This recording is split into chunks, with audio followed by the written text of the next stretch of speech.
Hi guys, Eternally Optimistic here with just a quick vlog about Big Hero 6. We gotta catch that guy. But first, you're gonna need some upgrades.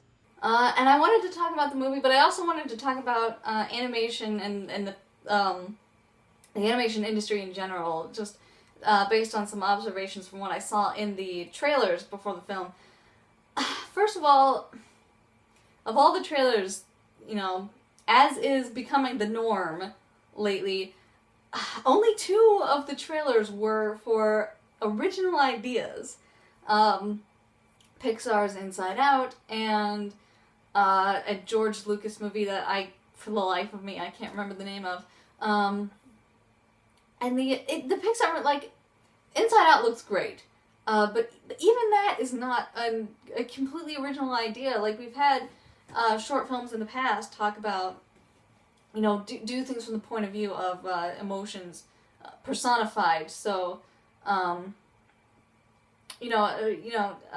student short films and even they did it on the Fairly Odd Parents once even. So it's not, it's not even that much of an original idea. But at the same time, Monsters Inc. was based on a short film that John Lasseter did, which was also based on a children's book. So, and I love Monsters Inc. So, I'm very, very much excited about Inside Out. I feel like this is getting back to Pixar at its, heart, what it's really all about. Because after this we've got Finding Nemo 2 and Toy Story 4, and it makes me sad. So I'm very, very much looking forward to going to see Inside Out. The other original story was the George Lucas film, which I can't remember what it was called. It just looked so generic. It was generic fantasy, fairies, elves, trolls, some kind of, dark woodland creature. And I love fantasy. I'm a huge fantasy fan, so for it not to appeal to me is saying something. And I know, a lot of animation is aimed at, a younger demographic, but fart jokes running rampant, and the humor, the banter when the hero and the villain are fighting was not clever, and it looked really bad, and it depressed me, because I'm thinking, it's no wonder that so many people are doing franchise stuff and sequels, and because there aren't that many original ideas floating around, and this is what we're getting in the way of original movies. It didn't appeal to me at all. And so those were the 2 original trailers. We had Annie, the live action, and the new Annie movie, which looks cute. I'm sure it's gonna be cute. I love Jamie Foxx, I love Cameron Diaz. And then the other one was Paddington Bear, which was produced by the same person who did the Harry Potter movies. So I'm sure that will be great. I can't say anything more about it because I don't know that much more about Paddington.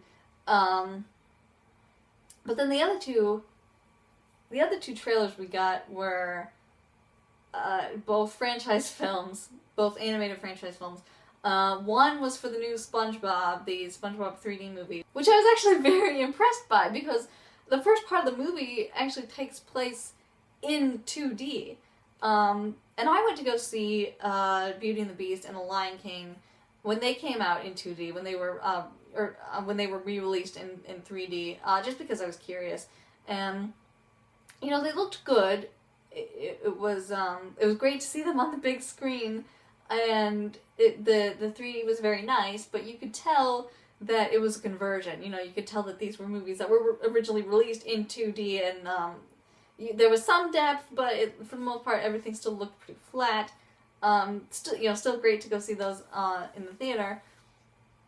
But this is the first time I can think of that a 2D film has been released in 3 dimensions, and it kind of took my breath away. It was beautiful. I couldn't. It is a little weird because the characters are still drawn in 2 dimensions, so it kind of has this feeling of you're looking at cardboard cutouts that are placed in space, kind of think Danganronpa, kind of 2.5D.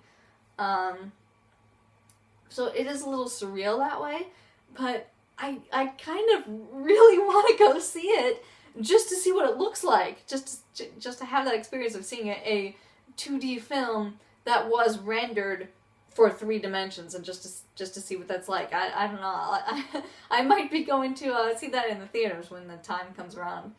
And then the other franchise movie we have from Illumination Entertainment, the movie about Minions, which I believe is just called Minions. We have dropped all pretense by this point, haven't we? And because it took a while for me to see Despicable Me 2. I didn't actually get to catch it in theaters. I finally saw it recently with my sister, and she loved the original Despicable Me, but she was kind of disappointed in the sequel. And when I finally saw it, I understood why.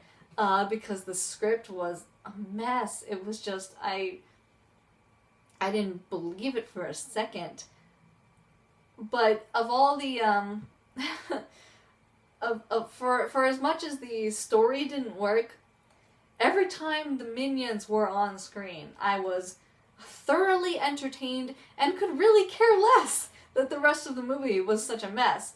And, you know, if there's one thing that I did take away from watching Despicable Me 2, it was, yes, I would absolutely sit down and watch a, 2-hour feature-length film of just the Minions. So, kudos to Illumination Entertainment for just, cutting out the middleman and just give the audience what they want. And what they want are the Minions. I guess what weirds me out a little bit about it is they're playing off this story of, like, Minions have been around since the dawn of time, and they've always looked for a master to serve, and that's kind of, I don't think I like that idea, just because, the Minions are Gru's creation. He came up with them, and we see blueprints for them in the first film. And I don't know to say, like, they kind of do treat him not only like a master, but like a father at times. Especially at the end when he softens up a little bit and they want, goodnight kisses, and it's really sweet. And I feel like this idea that, they've always existed takes away that part of their relationship. But at the same time, I know this is me way overthinking it, and I'm an annoying purist, and I need to get over it. But I like it. I'm sure it'll be entertaining no matter what. But I guess I'm kind of confused, like, why couldn't it have just been an origin story of, like, Gru creating the Minions for the first time, but they're going for, like, not even bothering with the Gru or the human element of it. They just, I can tell they just want it to be Minion shenanigans, which I think if they're gonna do a movie like that was the right way to go. So, yeah, I silly as it is, I actually do really want to see it, because I'm sure it'll be just hilarious and entertaining.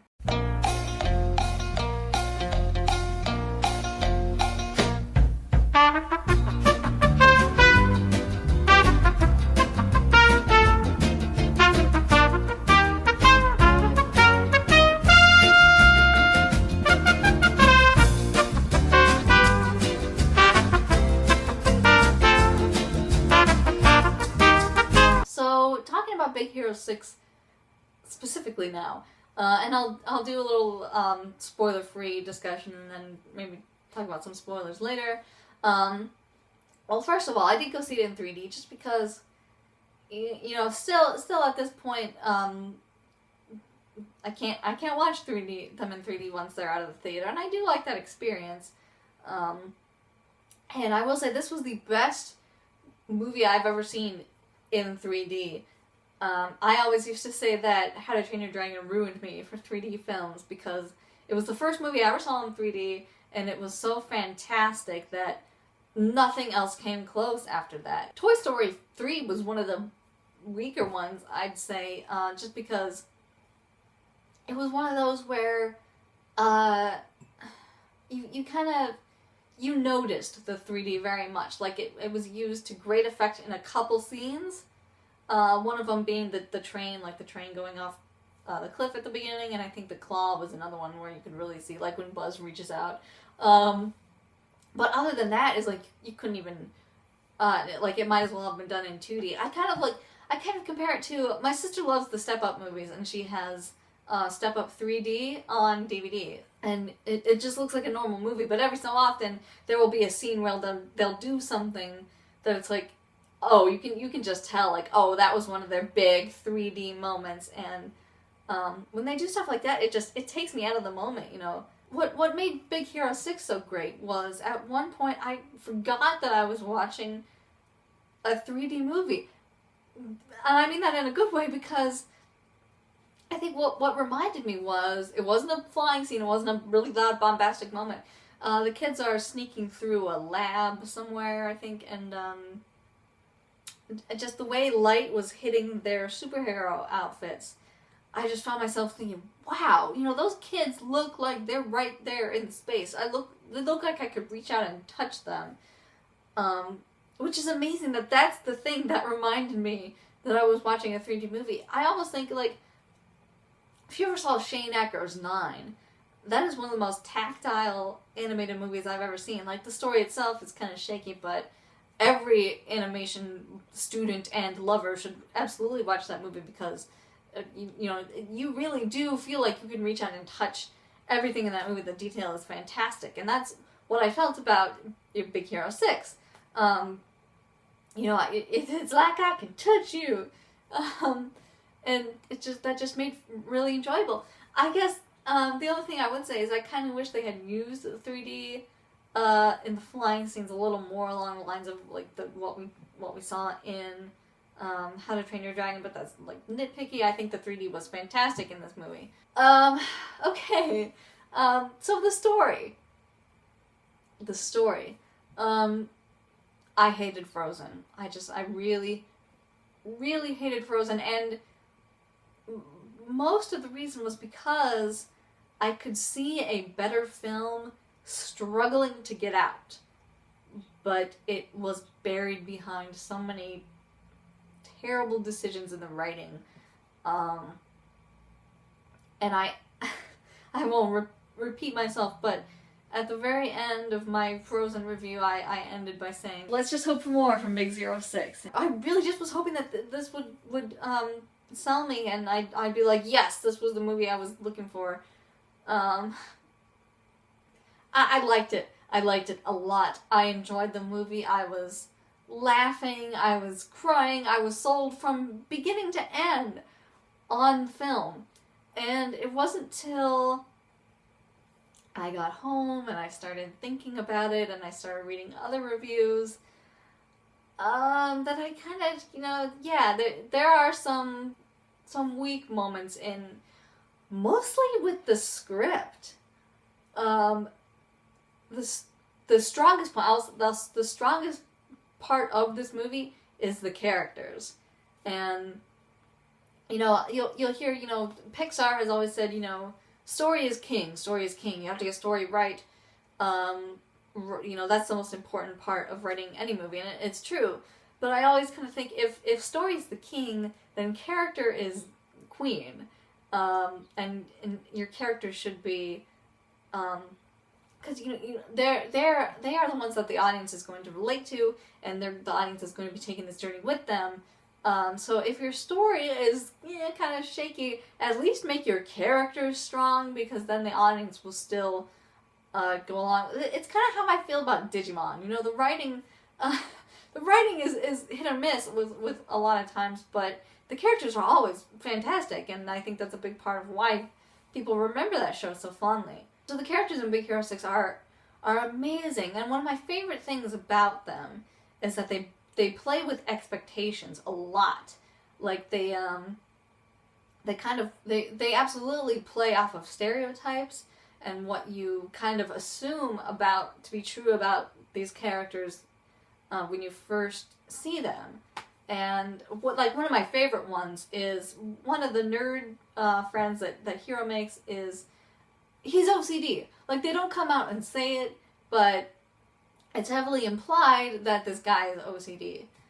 And you would never guess just by looking at him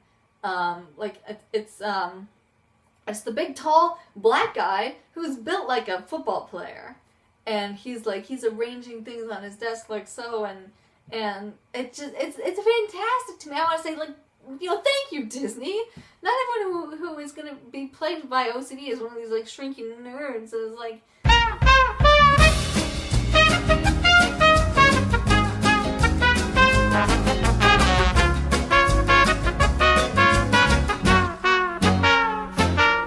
And of course that it hits home for me, and because so many times we see OCD portrayed with a lot of misconceptions in the media, that it's all about organizing things, and it's not the deepest look, but it's at least better than we usually get, so I'll absolutely take it. And several other characters are like that, just little surprising things that are really nice touches. And speaking of a Go-Go, I love that she's not emotionless, because it's so many times we with in order to be a strong female character, it's like they have to let go of anything that could possibly be feminine or weak, and that includes emotion for some reason. And we get these characters who are just badasses and just are mean to everybody and snarky all the time, and Go-Go's not like that. And she's an action girl, and she doesn't have a lot of patience, but she's clearly compassionate, and I love that. I absolutely love that. The other big thing that this movie does right is relationships, and it's the way Hiro relates to Baymax and subsequently his brother. I don't think this is a spoiler. It's in the trailers that the brother's dead, and Baymax was his brother's creation, and the way that Hiro relates to the robot is kind of one of the ways in which he copes with his brother's death. And I'm a sucker for a boy and his ex trope type movies. I loved Free Willy when I was a kid. Again, it's one of the reasons why I love Digimon so much. But yeah, I just How to Train Your Dragon. Again, there you go. I'm a sucker for those kind of stories. And this was no different. Like, I was absolutely sold on their relationship. And Baymax in particular is... That's another thing I love. I love robot buddies and benevolent AI and ridiculously human robots, and Baymax is, one of those. He's like a Toothless, or he's like a Wally. He's one of those characters that you want around all the time. Because so much of this movie did hinge on the robot's appeal, I'm glad to see that he was such a likable character. I'm trying to think I want to start with all the positives. The art style was fantastic. This is a gorgeous film. It's it's an unspecified futuristic look, kind of like Meet the Robinsons, although not quite so saccharine. Which I love Meet the Robinsons, but it's a very like 1950s Disney kind of feel to the future, which worked for that movie. This had a little more knit and grit, but a lot of like bright lights and shiny city appeal to it, and a very beautiful. The animation was good, and I will say this, like, not a lot of standout moments necessarily, but there was a moment where there was a close up of a character's face, and I haven't seen that level of detail in the facial animation since the infamous rain scene in Megamind. It was beautiful, gorgeous character animation in this moment. The other thing I really enjoyed was it was nice to see a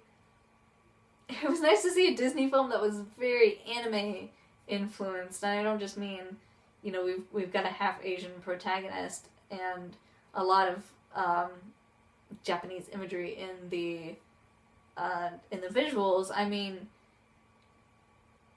I don't want to come across sounding pretentious, because a lot of times you hear people say, "Oh, anime is so much better than what we do in the West," and I don't want to. I don't think that's always true, but yeah, especially when it comes to animation, I think they do pretty much everything with animation in Japan, whereas here in America we kind of limit the kind of things that we explore in animation, and it's sad to see that. There were moments in this film that I thought, that's usually not how you would see it done in an American movie. That's kind of more like what you'd see in an anime, and it was nice. It added a lot to the film. Okay, let's talk about the negatives. The pacing, first of all, the pacing. This is something I actually did notice, sitting there watching it for myself. Just, man, this movie is awkwardly paced. There were moments that drag, moments that are way too rushed, and I think pretty much every scene in the second half of the movie feels kind of out of order, and kind of like things are just happening. Characters are doing things because, well, the script says that this is what they should do at this given moment, and you kind of find yourself going, well, but why are they doing this now? It was kind of disappointing. It didn't detract from me enjoying it at all, but I feel like the script could have been tightened up just a little bit, especially in the middle there. The characters, and the characters are the best thing that the movie does, but at the same time, there are two characters who are basically important to the story, and that's Hiro and Baymax, and everyone else is kind of just glanced over. And what's disappointing about that to me is the characters are so fantastic, and Disney did do such a good job of trying to break stereotypes and build these very fleshed out characters, and then they don't use them at all. I guess I like to compare it to How to Train Your Dragon, which was another movie where, like, okay, there were basically three characters that mattered in that movie, Hiccup, Stoic, and Astrid, and everyone else was, like, rough nut, tough nut, snot nut, fish legs. They did their thing, but they were kind of unnecessary for most of the movie. But that was okay, because they did kind of fade in the background. The characters in Big Hero 6, on the other hand, are all big personalities and trying to work their way into the story, but they're consistently shoved backwards, and they could have been developed way more than they were, and definitely used way more than they were, which was incredibly disappointing. And for a superhero movie, I never really felt the team dynamic, which is disappointing in a superhero film. So overall, I guess if I was going to give it a rating, I would give it 2.5 stars out of 4, because I loved it. I thoroughly enjoyed it. But it did do some things in the script that did bother me. But overall, it was a fantastic ride and a great visual experience. And I loved it, and I would absolutely see it again.